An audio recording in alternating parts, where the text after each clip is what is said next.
Hello, my name's Sarah and this is Patrick, and we're volunteers for Youth Options. The volunteers are helping to develop the site for outdoor learning, for woodcraft, for forest school and for horticulture.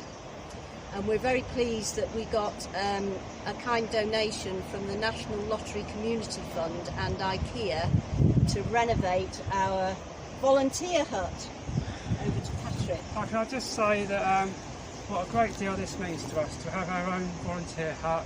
I'd just like to show you around quickly on the first stage. As you can see, it's quite derelict at the moment, and most of the things have been upcycled or reused. So I'll just show you quickly inside and what's happening. Would you like to follow me?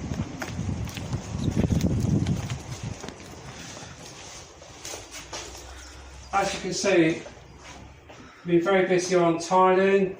We've got a toaster, we're going to get a fridge, we've got lockers, we've got a nice settee donated, so when we come in here we can relax after our hard day's volunteering and just take it easy. And back outside over to Sarah again, which has got a little surprise for you.